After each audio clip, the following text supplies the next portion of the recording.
오늘 성경 말씀은 에베소서 6장 10절에서 18절입니다. 21세기 한국교회는 여러 부분에서 영적인 공격을 받고 있습니다. 특히 다른 종교의 구원도 인정하고 서로 관용하자는 종교다원주의가 이 시대에는 사람들로부터 더 호소력을 얻고 있습니다. 세상 사람들은 절대 진리를 부정합니다.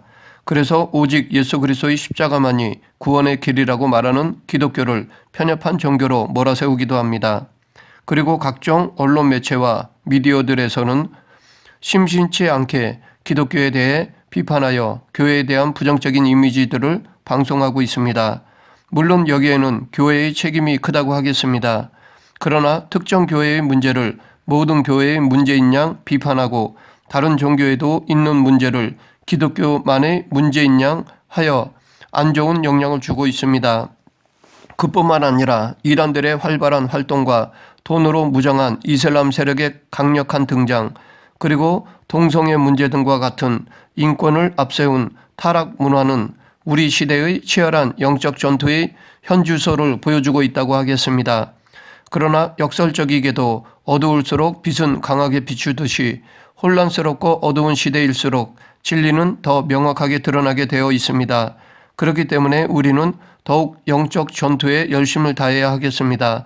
그렇다면 우리 사회를 더 어둠 속으로 몰아넣는 이러한 악의 세력들과의 영적 전투를 하기 위해서 우리는 어떻게 준비해야 하는지 오늘 본문을 통해 살펴보겠습니다. 우리가 대적해야 할 실제적인 상대는 눈에 보이는 존재가 아닙니다. 바울은 누구보다도 이 보이지 않는 세계에 관심을 갖고 있었는데, 왜냐하면 우리가 싸워야 할 대상이 눈에 보이는 혈과 육에 대한 것이 아니라는 것을 잘 알고 있었기 때문입니다. 하나님은 세상 권세자와 사탄에게 일시적으로 당신이 정한 기간 동안만 권력을 허용하셨습니다. 그래서 그들은 심판의 날이 오기 전에 하나님의 백성들을 무너뜨리려 끊임없이 공격하고 있습니다. 그러하기에 이러한 악한 영들을 간과한 채 눈에 보이는 것에만 치우쳐 살아간다면 우리는 영적 전투에서 결코 이길 수 없을 뿐만 아니라 패하여 그들의 노예로 살 수밖에 없습니다. 우리의 진정한 싸움은 영적 세계이기 때문에 눈에 보이는 무기로는 싸울 수가 없습니다. 그에 맞는 영적인 무기를 사용해야 합니다. 이는 마치 군인이 무장을 하고 싸우듯이 우리도 하나님의 전신갑주로 영적 무장을 하고 싸워야 합니다. 전신갑주는 고대 로마 군대에서 보병이 갖추는 전투장비 일체로 여기에는 몸을 막아주는 보호 장비뿐 아니라 상대를 공격하는 공격용 무기도 포함되어 있습니다. 사도 바울은 영적 전투에 참여하는 자세로 당시 로마 군사들이 실제 전투에 사용하던 장비를 빗대어 말하고 있습니다. 왜냐하면 우리가 치루어야 할 영적 전투에서도 승리하기 위해서는 육의 전투처럼 철저한 준비가 필요하기 때문입니다. 그래서 바울은 입어라 라고 명령하였지 입혀줄 때까지 기다리라 라고 말하지 않았습니다. 이 전신갑주는 우리가 의지적으로 입어야 하는 것입니다. 사탄은 사악한 관계로 우리를 넘어지게 만듭니다. 그래서 우리의 마음에 약간이라도 틈을 보이면 여지없이 비집고 들어와 우리에게 영향력을 행사하려고 합니다. 그렇기 때문에 이를 위해 우리는 근신해야 합니다. 근신한다는 것은 무엇인가에 취해 있지 않는 것을 의미하는 것으로 맑은 정신으로 깨어있는 것입니다. 이렇게 정신을 차리고 깨어있으면 사탄의 공격을 경계할 수 있습니다. 반면에 근신하지 않으면 몰래 침입하는 사탄의 공격에 속수무책으로 넘어질 수밖에 없습니다. 또한 우리가 하나님의 전신갑주로 무장하기 위해서는 주님 안에 거해야 합니다. 이것은 마치 로마 군사가 취하는 중무장을 하기 위해서는 먼저 로마 군인이 되어야 하는 것과 같습니다.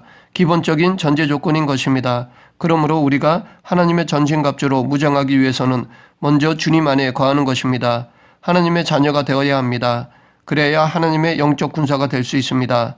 다시 말해 주님을 영접하는 것이 곧 하나님의 영적 군대에 입대하는 것입니다. 이렇게 하나님의 군대에 입대해야지 영적 무장을 취할 자격이 있는 것입니다. 그리고 성령 충만에 힘써야 합니다. 고대 로마라는 나라는 당시 모든 나라들에게 공포의 대상이었습니다. 그 이유는 로마의 군대가 당대 최고로 막강했기 때문입니다. 어느 나라와의 전쟁에서도 물러서지 않고 초토화시켰기 때문입니다. 그런데 이렇게 강력한 군사가 되기까지는 그냥 된 것이 아닙니다. 당시 로마 군인 한 사람이 갖추어야 할 장비의 무게는 투구를 비롯하여 사슬 갑옷, 벨트, 방패, 검과 칼집, 단도와 칼집, 투창 등 약 30.4kg에 달하였습니다. 이를 감당하기 위해서는 체력이 뒷받침되어야 하기에 기본적으로 그들은 아주 튼튼한 사람들이었습니다. 체력이 강하고 좋은 장비를 갖춘 군사가 막강한 군대가 될 수 있듯이 영적 군사도 마찬가지입니다. 영적 체력이 강해야 하고 좋은 장비를 갖추어야 합니다. 영적 체력은 위에서 말했듯이 예수님 안에 거하여 성령 충만함을 유지하는 것입니다. 이런 기초 체력 위에 영적 전투 장비를 취해야 합니다. 그러면 우리가 갖추어야 할 장비들을 구체적으로 알아보겠습니다. 첫째, 진리의 허리띠입니다. 군인이 허리띠를 매는 것은 보호 장비 중에 가장 우선이 됩니다. 왜냐하면 허리띠는 싸움을 잘할 수 있도록 전투복을 동이는 것이기 때문입니다. 날렵한 움직임을 위해 거추장스러운 부분을 허리에 모아 허리띠로 고정시킵니다. 그래야 민첩하고 신속하게 움직일 수 있습니다. 또한 허리띠에는 여러 무기들과 다양한 장비들을 매달 수 있습니다. 지금의 탄띠와 같다고 하겠습니다. 이와 같이 그리스도인의 영적 무장도 가장 우선되는 진리로 준비를 해야 합니다. 허리가 힘의 근원이듯이 진리는 우리가 발휘하는 영적 힘의 근원이 됩니다. 이렇게 진리가 영적 전투의 기본이 되기 때문에 우리는 진리이신 예수 그리스도로 허리를 동여야 합니다. 다시 말해 우리를 진리이신 예수 그리스도께 붙들어 매야 합니다. 둘째, 의의 호심경입니다. 우리는 예수 그리스도로부터 받은 의와 그에 따른 의로운 삶으로 사탄의 강력한 공격을 막아내야 합니다. 이 의는 우리가 만들어낼 수 있는 것이 아니라 예수 그리스도의 십자가와 그 보혈로 말미암아 우리에게 주어진 의입니다. 그래서 우리는 예수 그리스도의 십자가로 말미암아 우리에게 입혀진 의로 우리의 영적 심장을 보호해야 합니다. 로마 군사들이 입었던 호심경이 그들의 심장이나 폐와 같은 신체 주요 기관을 보호해 주었듯이 예수 그리스도의 보혈의 의가 우리의 영적 심장을 보호해 줍니다. 만일 우리에게 그리스도의 의가 사라진다면 사탄은 참소자로서 우리를 죄의 수치심으로 묶어두고 하나님의 일을 하지 못하도록 합니다. 그 대표적인 사례가 가룟 유다입니다. 유다는 자기의 죄의 가책으로 스스로 목숨을 끊었습니다. 그는 그것을 의로 여겼습니다. 그러나 우리의 의는 예수 그리스도로 말미암는 것이기에 예수님의 이름으로 회개해야 하는 것입니다. 그럴 때 예수님께서 우리를 당신의 보혈로 죄를 씻어 주십니다. 그리고 의로운 옷으로 입혀 주십니다. 우리는 그 의의 옷을 입고 담대히 살아가야 할 것입니다. 반면에 베드로는 예수님 안에 거하여 예수 그리스도의 의를 구하였습니다. 예수 그리스도의 의로 마음을 무장하니까 예수님이 의의 옷을 입혀주셨습니다. 사탄은 가룟 유다는 넘어뜨릴 수 있었지만 예수 그리스도의 의로 마음을 무장한 베드로는 넘어뜨리지 못하였습니다. 셋째, 복음의 신입니다. 로마 군인이 신은 군화는 튼튼하게 만들어졌을 뿐만 아니라 바닥에 진까지 박혀 있어 어떠한 상황에서도 미끄러지지 않고 든든하게 서서 싸울 수 있게 하였습니다. 또한 적군이 설치한 쥐레와 같은 장애물도 통과할 수 있도록 안전하게 보호해 주었습니다. 여기서 말하는 평안의 복음이란 복음 자체 안에 있는 평안을 가리키는데, 즉 영적 전쟁 중에도 복음 위에 발을 디디고 서 있으면 어떠한 상황에서도 두렵지 않고 담대히 앞으로 전진할 수 있다는 것을 의미한다고 하겠습니다. 로마 군사의 신발이 그들의 발을 전투 중에도 안전하게 지켜주고 밀리지 않도록 버텨주듯이 평안의 복음이 영적 전투 중인 그리스도인을 보호해주고 든든히 서게 할 것입니다. 넷째, 믿음의 방패입니다. 영적 전투에 참여하는 성도가 아무리 좋은 갑옷을 입었다고 할지라도 사탄의 공격을 몸에 그대로 맞는다면 타격을 입을 수밖에 없습니다. 우리는 몸에 직접적인 공격을 받기 전에 방패로 막아야 합니다. 믿음의 방패는 우리의 몸을 적의 공격으로부터 보호해 줍니다. 우리의 구원이 하나님께로부터 오며 하나님이 우리와 함께 하신다는 믿음은 사탄의 공격을 막아내는 탁월한 영적 방어 장비입니다. 고대 로마 군인들은 나무로 된 직사각형의 방패를 사용하였는데 보통 길이가 120cm에 폭은 75cm 정도가 되었습니다. 그래서 웬만한 경우 방패로 온몸을 막을 수 있었습니다. 또한 로마 군인들은 나무 방패 위에 가죽을 덧대어 붙여서 불화살을 막기 위해 전투 전에 가죽을 물에 불려 불화살을 효과적으로 차단하였습니다. 사탄의 불화살은 바로 우리의 믿음을 흔들어대는 의심이라 할 수 있습니다. 우리에게 고난을 주어 우리로 하여금 하나님의 사랑, 능력, 함께하심, 약속에 대해 믿지 못하게 하는 것입니다. 이런 불시험은 믿음으로만 막아낼 수 있습니다. 한 예로 사드락, 메삭, 아벳느고는 불시험 앞에서도 흔들리지 않았습니다. 이들은 사탄의 불화살을 막아낼 믿음의 방패를 가지고 있었기 때문입니다. 그것은 그리 아니하실지라도의 믿음입니다. 세상은 이러한 사람들을 감당하지 못합니다. 그래서 디모데후서 4장 7절 8절에서는 이러한 믿음을 가진 자가 어떤 결과를 얻게 될 것인지를 말하고 있습니다. 나는 선한 싸움을 싸우고 나의 달려갈 길을 마치고 믿음을 지켰으니 이제후로는 나를 위하여 의의 면류관이 예비되었으므로 주 곧 의로우신 재판장이 그날에 내게 주실 것이며 내게만 아니라 주의 나타나심을 사모하는 모든 자에게도니라. 믿음을 소유한 자는 자기에게 주어진 선한 싸움을 끝까지 감당하여 결국 의의 면류관을 얻습니다. 이 디모데후서 4장 7절 8절은 믿음을 영적 경주에 비유하고 있는데 영적 전투나 영적 경주 모두에 있어서 공통적으로 필요한 것은 바로 믿음입니다. 왜냐하면 영적 전투이든 아니면 영적 경주이든 간에 믿음이 있어야 끝까지 할 수 있고 최후 승리자가 될 수 있기 때문입니다. 사도 요한도 요한일서 5장 4절에서 무릇 하나님께로부터 난 자마다 세상을 이기느니라 세상을 이기는 승리는 이것이니 우리의 믿음이니라 라고 말하였습니다.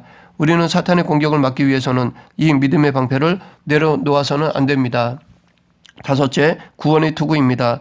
로마 군인들이 쓰는 투구는 가죽으로 틀을 만들고 그 위에 금속을 덮어 씌운 후 투구 위에 로마 군사를 상징하는 말총 모양의 장식을 하였습니다. 투구는 전쟁 중 군사의 머리를 보호해주는 필수 장비입니다. 바울은 우리의 구원을 투구에 비유하였습니다. 그는 구원을 신체에서 가장 중요하다고 할 수 있는 머리 보호 장비에 비유하여 구원에 대한 소망이 우리에게 얼마나 중요한지를 나타내고자 하였습니다. 우리의 구원은 그리스도를 영접하는 순간 이미 시작되었습니다. 그리고 이 구원은 예수 그리스도의 재림과 함께 완전히 이루어질 것입니다. 그 사이에는 우리가 늘 이 구원을 지키기 위해 싸워야 한다는 것을 잊어서는 안 됩니다. 늘 기억하며 살아가야 합니다. 이렇게 안전한 투구를 머리에 쓴 군사는 적의 공격 앞에서 머리를 들고 담대하게 싸울 수 있습니다. 그리스도인은 하나님의 은혜로 구원을 받은 자들입니다. 이 하나님의 구원은 완전합니다. 하나님께서는 어떠한 상황에서도 우리를 결코 내버려 두지 않으십니다. 끝까지 견인하셔서 마침내 구원해 주십니다.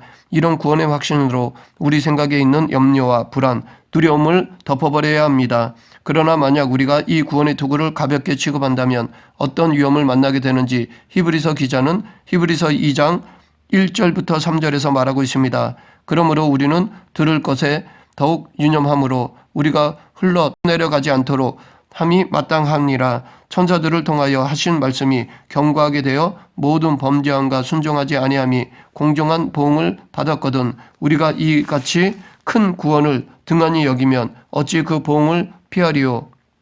이 구원은 처음에 주로 말씀하신 바요 들은 자들이 우리에게 확증한 바니 구원의 투구를 쓰지 않는 것은 구원을 등한히 여기는 것이고 그렇게 되면 우리는 세상의 흐름에 떠내려갈 수밖에 없습니다.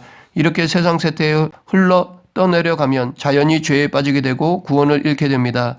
오히려 그 죄에 합당한 심판을 받습니다. 그렇기 때문에 구원의 도구를 쓰지 않는 것은 곧 구원을 등한히 여기는 것이며 심판을 받는 것입니다. 그러므로 우리는 구원의 확신으로 무장해야 합니다. 여섯째, 성령의 검입니다. 전신갑주의 백미는 역시 공격용 무기라 할 수 있습니다. 왜냐하면 보호 장비만으로는 적을 무찌를 수 없기 때문입니다. 사탄의 공격을 방어할 수는 있어도 승리는 하지 못합니다. 우리가 승리하기 위해서는 적을 무찌를 수 있는 공격용 무기가 필요합니다. 바울은 그 무기를 성령의 검이라고 말합니다. 이것은 곧 하나님의 말씀을 의미합니다. 하나님의 말씀은 성령의 감동하심으로 기록된 것이기에 성령의 검이라고 부른 것입니다. 하나님의 말씀을 영적 전투의 무기로 삼는 것은 말씀에 깊이 사로잡힌 사람이 된다는 것을 의미합니다. 사탄은 세상의 권세자이기에 우리의 힘으로는 이길 수 없습니다. 더욱이 육을 가진 우리는 한계가 있기에 우리보다는 덜 한계를 가진 영적 존재를 이길 수는 없습니다. 그래서 예수님께서도 육신으로 이 땅에 오셨을 때만큼은 사탄의 공격을 받으셨던 것입니다.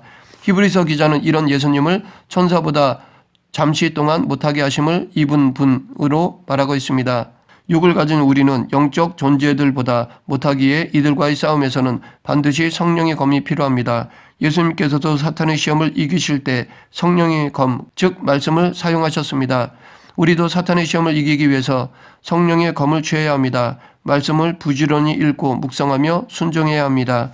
이 성령의 검에 대해 히브리서 4장 12절에서는 하나님의 말씀은 살아있고 활력이 있어 좌우의 날선 어떤 검보다도 예리하여 혼과 영과 및 관절과 골수를 찔러 쪼개기까지 하며 또 마음의 생각과 뜻을 판단하나니 라고 말하고 있습니다. 여기서 검은 양쪽에 날이 선 칼을 말하는데 이처럼 하나님의 말씀은 살아있고 활력이 있어 좌우에 날선 어떤 검보다도 예리합니다. 이와 같은 능력의 검은 사람의 심령뿐 아니라 사탄에게도 치명상을 입힐 수 있습니다. 이것을 보여준 사건이 바로 마태복음 4장에 나오는 예수님께서 광야에서 사탄의 시험을 물리치신 사건이라 할 수 있습니다. 예수님은 사탄에게 3번의 시험을 모두 하나님의 말씀으로 물리치셨습니다. 즉 신명기 8장 3절 너를 낮추시며 너를 줄이게 하시며 또 너도 알지 못하며 내 조상들도 알지 못하던 만나를 내게 먹이신 것은 사람이 떡으로만 사는 것이 아니요 여호와의 입에서 나오는 모든 말씀으로 사는 줄 내가 알게 하려 하심이라. 와 신명기 6장 16절 너희가 마사에서 시험한 것 같이 너희 하나님 여호와를 시험하지 말고. 와 신명기 6장 13절 내 하나님 여호와를 경외하며 그를 섬기며 그의 이름으로 맹세할 것이니라 였습니다. 이처럼 우리도 말씀의 검으로 사탄의 유혹을 물리쳐야 할 것입니다. 말씀과 기도는 신앙의 두 바퀴와 같습니다. 전신갑주와 함께 말씀의 검이 더욱 힘을 발휘하기 위해서는 끊임없는 기도가 필요합니다. 그래서 사도 바울은 모든 상황 속에서 매 순간 기도하라고 권하였습니다. 왜냐하면 아무리 좋은 장비를 갖추었다고 해도 파수꾼이 잠들어 있는 부대는 적의 기습 공격을 받아 전멸할 수밖에 없기 때문입니다. 이것은 영적 전투도 마찬가지이기 때문입니다. 항상 기도의 파수꾼을 세워 영적 전투에서 사탄의 유혹과 공격을 경계해야 합니다. 그만큼 파수꾼의 임무가 막중하기에 혹자는 전투에서 패하는 것은 용서할 수 있어도 경계에서 패하는 것은 용서할 수 없다라고 하였습니다. 예수님의 제자들을 보면 그들은 진리이신 예수님으로부터 말씀을 배웠습니다. 학교에서 지식을 배우듯이 배운 것이 아니라 아예 예수님과 함께 먹고 자고 동고동락하며 삶 속에서 직접 배웠습니다. 그렇기 때문에 어떤 면에서 보면 악한 영들을 대적하는 일에 있어서 그들 이상의 전문가가 없다고 해도 과언이 아닐 것입니다. 실제로 그들은 이 귀신을 쫓아낸 경험도 하였습니다. 그런데 정작 제자들은 예수님이 변화산에 새 제자와 함께 올라간 사이 귀신 들린 아이를 고치지 못해 쩔쩔맸습니다. 마귀도 아니고 마귀의 쫄자를 대적하지 못해 쩔쩔맸습니다. 그 이유는 그들에게는 기도가 없었기 때문입니다. 예수님께서 그것을 분명히 말씀하셨습니다. 기도 외에 다른 것으로 이런 유가 나갈 수 없느니라. 우리의 능력이 옳게 작동되게 하고 역사하도록 하는 추진력은 기도입니다. 그런데 복음서에서는 이렇게 예수님으로부터 책망을 받았던 제자들이었지만 사도행전에서는 그들이 사탄의 방해와 핍박을 적절하게 방어하고 나아가 악의 세력을 무력화시키는 것을 볼 수 있습니다. 정사와 권세와 어두움의 세상 주관자들과 악의 영들로부터 수많은 사람들을 구원으로 인도하는 것을 우리는 발견할 수 있습니다. 이러한 변화의 원인은 여러 가지로 볼 수 있겠지만 가장 큰 이유는 그들이 기도했기 때문입니다. 오순절 성령 강림 있기 전 그들은 한 자리에 모여 기도에 힘썼습니다. 오순절 성령 충만함을 받을 때는 방언으로 기도하였습니다. 그뿐 아니라 그들에게서 복음을 듣고 회심한 다른 성도들 역시 날마다 복음 진리를 배울 뿐 아니라 기도에 힘썼습니다. 그로 인해 나중에 사탄이 선해드린 공예와 헤롯을 동원해서 박해하였지만 그들은 박해로 인해 배교하기보다는 오히려 그것을 전도의 기회로 삼았습니다. 본문에서 성령의 감동하심으로 기록된 하나님의 말씀을 가리켜 성령의 검이라고 하는 것과 같이 사도 바울은 기도 역시 성령 안에서 하라고 말하고 있습니다.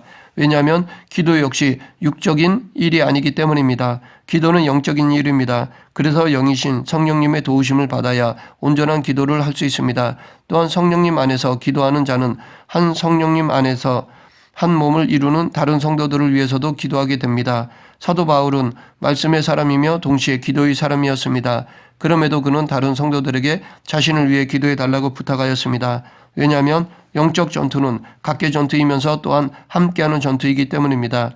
합력하여 하는 것이기 때문입니다. 우리가 사랑하는 동역자를 위해 다른 성도를 위해 함께 기도할 때 영적 전투에서 함께 승리할 수 있습니다. 하나님의 전신갑주로 무장하고 말씀의 검과 기도로 대적하여 승리하는 우리 모두가 되어야 할 것입니다. 말씀을 정리하겠습니다. 그리스도인은 사탄의 공격을 대비하여 항상 하나님의 전신갑주로 무장하고 있어야 합니다. 진리로 허리띠를 띄어 중심을 잡고 그리스도의 의로 가슴을 보호하며 평안의 복음의 신을 신어 실족하지 않으며 믿음의 방패로 불같은 시험을 막아야 합니다. 또한 구원의 소망 가운데서 성령의 검인 하나님의 말씀과 기도로 악의 세력과 싸워야 합니다. 이럴 때 우리는 담대한 하나님의 군사 십자가 군병이 될 수 있습니다. 우리 모두 하나님의 전신갑주를 입고 시시때때로 치르는 영적 전투에서 승리하는 성도가 되길 간절히 축원합니다. 기도하겠습니다. 공의의 하나님, 저희들은 연약하여 사탄의 공격에 무능력하게 넘어지고 많은 경우가 허다합니다. 하나님께서 주신 전신갑주를 입고 사탄의 공격에 담대히 대적하는 그리스도인이 되게 하여 주시옵소서. 예수님 이름으로 기도드립니다. 아멘.